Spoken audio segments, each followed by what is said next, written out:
ನಮಸ್ಕಾರ ವೀಕ್ಷಕರೇ, ನೀವು ನೋಡ್ತಾ ಇದ್ದೀರಾ ನಿಮ್ಮ ಸುದ್ದಿ ನಮ್ಮ ಜೊತೆ. ನಾನು ನಿಮ್ಮ ಅಮೂಲ್ಯ.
ಪ್ರಾಪ್ತಿಗಳಿಂದ ಸಂಪನ್ನರಾಗಿ ಯಾವಾಗಲೂ ಸಂತುಷ್ಟರಾಗಿರುತ್ತೇವೆ ಮತ್ತು ಎಲ್ಲರನ್ನ ಸಂತುಷ್ಟರನ್ನಾಗಿ ಮಾಡುತ್ತೇವೆ.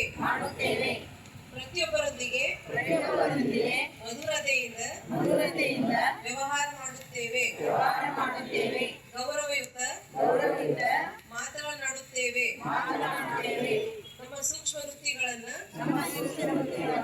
ಸಹ ಪವಿತ್ರಗೊಳಿಸಿ ವಾತಾವರಣವನ್ನು ಶಕ್ತಿಶಾಲಿಯನ್ನಾಗಿ ಮಾಡುತ್ತೇವೆ. ಓಂ ಶಾಂತಿ. ಹೆಚ್ಚಿನ ನಿಮ್ಮ ಸುದ್ದಿಗಳಿಗಾಗಿ ನೋಡ್ತಾ ಇರಿ ನಿಮ್ಮ ಸುದ್ದಿ ನಮ್ಮ ಜೊತೆ ವಾಹಿನಿ. ಸಬ್ಸ್ಕ್ರೈಬ್ ಮಾಡಿ, ಲೈಕ್ ಮಾಡಿ ಮತ್ತು ಶೇರ್ ಮಾಡಿ.